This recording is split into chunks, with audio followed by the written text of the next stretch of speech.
cordel na minha vida surgiu quando eu nasci. Porque eu fui embalada na minha infância ao som da viola da minha mãe, da rabeca do meu avô. E até os 8 anos de idade foi pura cultura a minha vida, né? Meu pai era músico de formação e de instrução também. Meu pai era professor de música. E meu pai também era apaixonado pela cultura popular. E ele recitava os cordéis para mim cantando. E eu achava isso encantador. Como é que um livretozinho daquele ali tinha aquela sonoridade tão perfeita e tão linda, tão mágica. E minha avó, ela recitava para mim os cordéis, mas em forma de prosa. Transformava o cordel em histórias.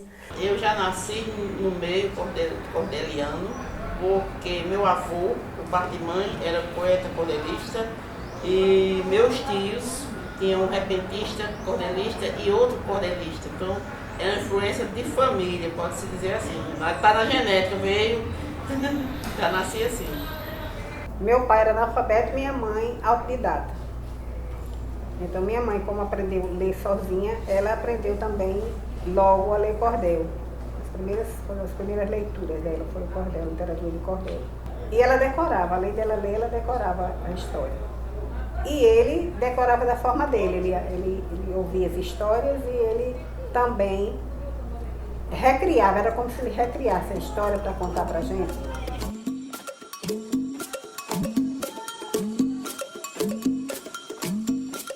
Eu sou filha de repentista. Minha mãe era poeta repentista violeira. E sou sobrinha de poeta repentista também. E sou neta de contadora de histórias. E a minha mãe, é muito triste falar da história dela, porque quando eu dizia, ela era repentista, violeira, eu não tinha embaçamento nenhum. Eu não tinha no que me embaçar. Eu não tinha nada, porque quando ela morreu, eu tinha mais ou menos entre 8 anos de idade e fiquei sozinha no mundo, né? Então eu não trazia apenas fragmentos de memórias. A estação do cordel, o ponto de memória, estação do cordel. Essa maravilha, meu Deus, que eu não sei nem como expressar. Foi conseguindo resgatar aos poucos a história dela, montar esse quebra-cabeça. Ainda hoje eles estão trabalhando nisso, né?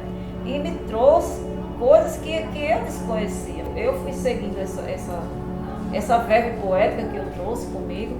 Hoje já são 3 gerações. O meu filho Felipe Borges começou aos 8 anos de idade a declamar. Aos 9 anos já lançou o primeiro livreto dele de cordel. Aí já lançou um segundo livreto de cordel. E tá aí, são 3 gerações ali expostas naquela galeria de poetas, né? A minha mãe, que é a avó do Felipe, eu que sou a mãe, e ele lá em cima. Isso me deixa muito orgulhosa, né? Em 2009, eu era agente de cultura da Casa de Cultura Popular de Caicó e também era coordenadora do Ponto de Cultura. E eu queria saber como era que fazia essa arte tão encantadora. Eu queria saber como era que fazia aquelas estrofezinhas com os versos todos metrificados, que eu não sabia se era metrificado, eu dizia que eram todos iguais. E eu queria entender como era que era aquilo, como era que era feito aquilo. E de imediato foi uma atitude egoísta minha. Eu queria aprender, Dodora, queria aprender. Foi então que eu convidei o poeta Djalma Mota, que conhece isso magnificamente. Ele é um estudioso do cordel. A gente formou a primeira turma de cordel, onde eu fiz parte, terminei a turma produzindo. Dos 10 participantes, os 10 produziram, então isso assim deixa a gente muito feliz. E daí para cá, verso a fole, como a gente diz. Quando essa turma surgiu, a gente viu essa efervescência maravilhosa, né? Crianças sendo contempladas com prêmios em relação ao Norte do Rio Grande. Vemos crianças de 11 anos produzindo, vemos idosos se envolvendo. Então isso foi muito, muito gratificante, saber que um estalo que deu, de repente, a gente vê essa efervescência nos lajedos do Seridó, a poesia ecoando aí. Isso não tem dinheiro no mundo que pague, sabe? Eu sou artesã, sou cozinheira profissional e sou compositora e cantora, sempre nessa área da música, da escrita, da poesia. O cordel na minha vida é como se fosse uma bandeira que vai abrindo as portas para eu conhecer novos rumos, novos mundos. Então é isso, uma bandeira que vai me levando, vai abrindo portas e eu adentrando um mundo diferente, conhecendo novas pessoas, novos poetas, vindo novas fluências culturais e musicais também. Eu aprendi a ler muito jovem, então, mesmo não tendo aquelas condições financeiras lá naquele fim de mundo, mas aí eu aprendi a ler jovem, porque eles gostavam da literatura de cordel e eu aprendi a ler lendo cordel também. Você veja a mulher há 50 anos atrás, há 55 anos atrás, como era difícil para a mulher na área cultural, em todos os sentidos, principalmente nessa área cultural. Minha mãe era violeira, repentista e era artesã também. Ela era muito conhecida na época por fazer grinaldas de noivas, para as noivas pobres, para as criancinhas que iam fazer a primeira comunhão, que ela era muito católica. E ela era violeira, só que era sonhadora, romântica, e casou com um homem bruto, que fazia jus aos padrões da época. Carcará, pega, mata e come. Carcará, não vai morrer de fome. Carcará, mais coragem do que homem. Carcará, pega, mata e come. Carcará, pega, mata e come. Eu me lembro de um dia que ele quebrou a viola dela literalmente. Quebrou, pá, além de sair arrastando ela pelos cabelos. Então ela foi vítima desse regime machista, autoritário e que infelizmente até hoje ainda se perpetua. Não daquela forma, né? Porque a imprensa, muitas coisas já foram feitas em prol disso, mas ainda continua. Quando eu cheguei nessa escola, nós não tínhamos essa turma especial. Foi que eu pedi para que formasse, porque aqui na Casa de Cultura eu já atendi algumas crianças, jovens, adultos especiais. E quando a gente chegou lá, quando eu cheguei nessa escola, a gente formou essa turma. De imediato eram só 3. Chegou 4, hoje eu tenho 9 alunos especiais, tudo na mesma turma, e eu fico sozinha com eles, é uma coisa magnífica. Então uma turma assim, muito, muito mágica. Eles me fizeram um ser muito melhor.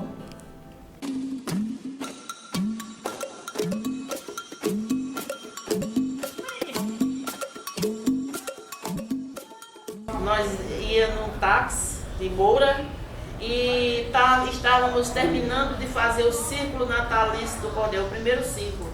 E como nós não tivemos espaço para fazer reunião, nós se reuníamos nas praças, nos bares e fizemos o primeiro círculo na raça, conseguimos um espaço na pinacoteca e foi feito o primeiro círculo. Então, começamos a discutir sobre isso, como é que nós iríamos nos reunir para dar continuidade. Aí o Moura disse, vocês estão passando isso porque querem, vamos ter coragem de alugar um espaço, arranjar um espaço para alugar. E todos nós no mesmo tom, eu, Cláudia Borges, Nando, Carlos Alberto, a gente tem, ele disse, então vamos procurar. E nós procuramos, demos sorte de achar esses pontos na praça, aqui na Praça Padre João Maria, que é um espaço a mais, um palco a mais para o cordel existir. E aí começamos. E foi muito bom, e a partir daí que me nomearam a coordenadora aqui do ponto da estação, e todos os dias eu estive aqui presente, abrindo o espaço ponto Estação do Cordel, que agora recebeu o título de ponto de memória. E nós ficamos muito felizes, foi contemplado já com a Lei Aldir Blanc, já foi reformado, temos uma galeria dos artistas, dos poetas, cordelistas. E eu estou feliz por isso, porque era esse o meu sonho, sempre, de existir, de ter espaço para todos. E aqui a Estação do Cordel é um espaço onde recebe não só homens, quanto mulheres também cordelistas, porque nos outros espaços eram mais homens. Agora a gente tem um espaço que recebe mulheres, porque eu estou à frente, né? Então as mulheres vêm com mais coragem. Aos 16 anos, 16, quase 17, eu vim morar em Natal na casa da minha irmã. Mas fiquei aqui durante muito tempo sem estudar. Depois que eu comecei a trabalhar, foi que eu retornei a estudar, voltei a estudar. Aí, durante o período que eu estava na COSER, eu fiz o ensino médio E voltando a estudar, e pouco tempo depois eu me casei. Foi assim que eu me aposentei, eu não queria ficar em casa sem fazer nada. Eu resolvi fazer um novo vestibular para um outro curso. E eu fiz para filosofia e amei o curso desde o primeiro dia. O amor por essa poesia, por essa forma de escrever e da leitura, né, esse amor pela leitura do cordel, me levou a receber a medalha de honra ao mérito no bacharelado. Eu já estive em um determinado evento, vou citar só esse aqui. Só tinham homens para declamar, homens. E eu era a única mulher declamadora, né? Então, esse evento foi em uma determinada cidade. O público estava ali, todo o público, toda a cidade, né, que pôde comparecer ali em praça pública. Então, enquanto os poetas, os homens estavam declamando, os colegas se juntavam ali, no Jé de Galope, na beira do mar e tudo, Então, eu fiquei por último, 10 para meia-noite, um determinado colega, né, me chamou e disse: poetesa, você ainda quer declamar? Você ainda quer declamar? Aí eu fui olhar assim para o público, só tinha uma pessoa na praça que morava nessa cidade, mora ainda, e ficou esperando até meia-noite para ver a minha apresentação, né? Eu disse: claro que eu quero, tá? Chateada ali, revoltada, mas eu fui e dei o meu melhor. Se é homem ou se é mulher. E a internet? A internet. Agora com a internet a coisa ficou mais feia. Viraram uma coisa boa numa chave de cadeia. Acabou o sossego dos pais e hoje a ripa vadeia. Existe sim o machismo. As pessoas têm que abrir os olhos, abrir os ouvidos, abrir a mente e ficar alerta, porque existe sim. Quem participa de eventos culturais como eu participo, sabe e percebe a diferença de quando é um homem que está ali declamando ou dando uma palestra e de quando é uma mulher. Não é porque você ainda não tenha passado por isso que não existe, existe sim. Então eu apoiei e apoio o movimento Cordel Sem Machismo, porque eu já fui vítima dele, como já disse, e eu gostaria que todas as mulheres que querem escrever cordel, que venham tomar posse do que é seu, do que é nosso. Até então o cordel era coisa mais de homem, né? E a gente vê tantas meninas adolescentes de 12 anos escrevendo, senhoras de 80 anos na oficina. Nós sabemos que há essa indiferença, há o preconceito, há o cordel machista, a gente sabe que existe, porque, como diz os grandes, a sociedade é machista e brigo para que não exista, para que não haja essa coisa de indiferença às meninas, às mulheres. Eu acho que é para estar todo mundo junto, por mais mulheres escrevendo, por mais homens escrevendo, porque na hora que o homem é poeta, ele é sensível. Eu acho que a poesia é poesia, não importa se é homem que faz, se é mulher que faz. E a poesia tem o poder de denunciar, de criticar, porque o cordel tem esse cunho social. O folheteiro, ele vendia o cordel cantando. Ele cantava e ele parava em determinado ponto para deixar as pessoas curiosas para comprarem o folheto, né? Que não era chamado de cordel, era folheto. Minha mãe, como ela não falava a linguagem culta, nossa linguagem culta, ela dizia folheto. E todo mundo conhecia como folheto. Quando a gente vai buscar a história do cordel, a gente vê que esse nome cordel vem lá de Portugal, que era literatura de cordel, por ser literatura de cordão. Literatura que era pendurada no cordão, que não tinha o folhetozinho, né, o livreto. Então era um papel dobrado em 4 e pendurado no cordão.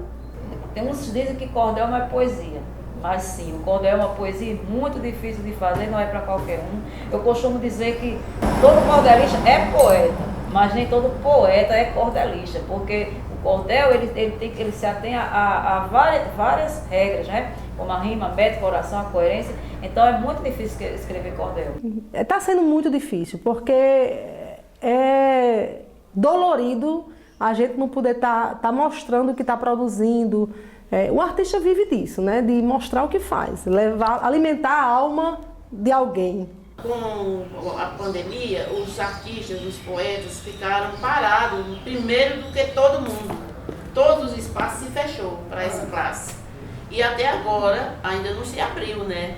Nós estamos já no 2º ano ainda continua todos os artistas parados, músicos, poetas, cordelistas, ninguém está tendo condição de fazer nada, porque não é um produto essencial, como se dizem, mas eu acho que cultura é essencial. Como eu considero o cordel também como um ponto poético, porque ele tem começo, meio e fim, mas ele traz a poesia dentro dele. Porque, como eu falei antes, eu tive alguns problemas assim, emocionais, e se não fosse o cordel, se não fosse a poesia em si, eu não sei se eu teria superado sem tratamento. Então ele me ajudou muito a superar os percalços da vida.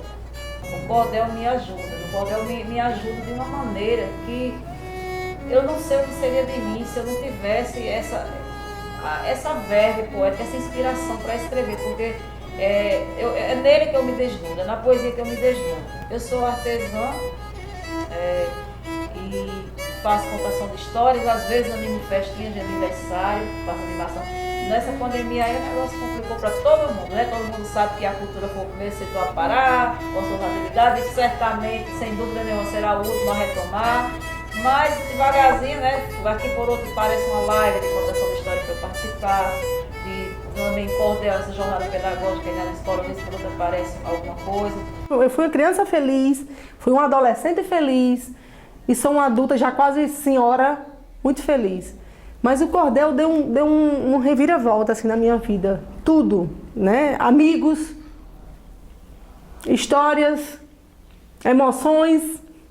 Eu sou muito sertão, eu adoro o nosso sertão, adoro o que é nosso. Eu digo assim, primeiro os meus, depois os outros. Eu não adianta eu conhecer a cultura extra se eu não conheço primeiro a minha, né? Não adianta eu conhecer os Estados Unidos se eu não conheço Caicó, Rio Grande do Norte, Brasil.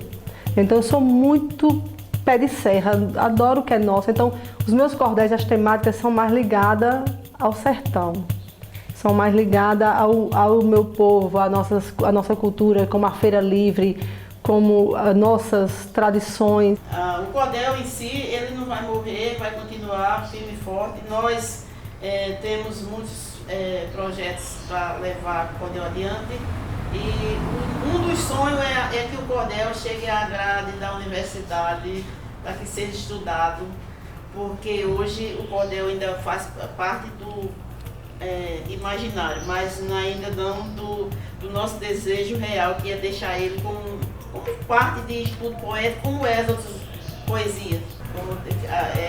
Temos estudos ainda pelos alunos que levam, não pelos professores que trazem essa temática para que seja estudado. A primeira coisa que eu peço para a cultura é respeito. Que veja cada um artista como um trabalhador. Sabe? Não existe... Gente, o artista trabalha. Quantas horas a gente passa produzindo? Quantas horas a gente passa fazendo isso? Quantas horas um sanfoneiro passa ensaiando para chegar ali e fazer um forró pra gente? Quantas horas o violeiro passa matutando, afinando a viola? Isso é trabalho. Eu quero ver esse mundo velho estampado aí, diverso por todo canto, fluindo, criança recitando, idoso, tudo misturado, tudo entorcerado, para que a gente tenha dias melhores, tenha dias mais produtivos, com menos engessamento nessa sociedade que está meio que enquadrada nos perfis tão maléficos, sabe? A gente sabe que tem esse lado muito bom, mas também sabemos que tem um lado pesado. Então a poesia tem esse dom de transformar o ruim no bom. Venho em meu universo de cultura popular, como uma artesã das rimas, breve resumo narrar. Dentro do túnel do tempo, vamos juntos viajar? Vou falar da capoeira, essa luta sem igual, que como nenhuma outra nos traz história real, escrita com sangue e lágrimas num mundo tão desigual. Alguns falam que a mesma no Brasil não foi criada, que veio com os escravos da África já formada, porém veremos os fatos seguindo sua jornada. Foi no século XVI que os africanos chegaram, foram trazidos à força, a servidão se curvaram, porém em seus corações liberdade cultivaram. uma terra de horrores, correntes, escravidão, a cultura de um povo cultivado em oração, ante o tronco e os açoites, os fez partir para a ação. Os maus tratos recebidos pelos donos e feitores fizeram com que os negros, em meio a mil horrores, buscassem uma defesa para amenizar suas dores. Por eu ser uma matuta daquelas do pé rachado, tenho me conscientizado em viver nessa labuta. Já refiz minha conduta, eu defendo meu torrão. Toda a nossa tradição no cordel vim propagar para que possa salvar as histórias no sertão. Eu sou da tribo Tupi, sou Tapuia, Pataxó, Tarariú, Carijó, sou Potiguar, Guarani. Sou esse povo que aqui nos deixou sua lição, seu valor e tradição, mas que foi exterminado. Sou matuta, pé rachado das quebradas do sertão. O preconceito mata e é um cordel foi contemplado pela lei Aldir Blanc e está sendo lançado agora. O racismo, ele vem disfarçado, se encontra no Brasil. Por mais que tente negar, demonstrando ser gentil, basta uma discussão que vem a revelação da mente de um imbecil. Pois o preconceito mata, na cabeça dá um nó, retrocedendo a pessoa para o tempo da vovó, maltratando o sujeito, causando-lhe mau efeito e uma mágoa que dá dó. Quando alguém quer adotar um filho com esperança, vai logo no orfanato com amor e confiança, mas como uma condição. Só quer parar essa adoção se for branca a criança. Isso é um preconceito. Não leve para o berçário, se encha de muito amor, porque mais é o mais necessário, e não ligar para a cor, mas sim um batalhador pelo mundo igualitário. Comecei cantando sempre um dos primeiros cordéis que eu fiz, que foi assim, eu juntei o que eu conhecia de literatura sobre os nordestinos, saindo daqui para o Sudeste em busca de melhoria, né? Em busca de emprego, em busca de sustentar a família, com talvez um sonho de ter uma vida melhor. E peguei Graciliano Ramos, Vidas Secas, que é um livro que eu amo, que me faz chorar. E aí eu fiz o cordel, que é o destino de José, filho de Dona Sinhá. Meu povo, me dê licença pro nó de rede passar. Nós vamos enterrar José, que já começa a cheirar. Morreu de morte matada pra mais de 12 facadas, lhe mataram pra roubar. Assim começa a história, contada de trás pra diante. Uma história sem glória do matuto arretirante, que saiu da sua terra, do sertão no pé da serra, por esse mundão avante. É a história de José, filho de Dona Sinhá, que partiu da sua terra, pois já não tinha o que dar. Pro modo a seca adotou e pra capital se mandou, buscando e que trabalhar. Um dia de manhãzinha se levantou destemido, dizendo a mulher Chiquinha, já tô mesmo resolvido. Tu arrebanha os meninos, que agora o nosso destino é o que Deus fosse vindo. Aí tá bom, aí já chega porque só vocês comprando o cordel pra saber o resto.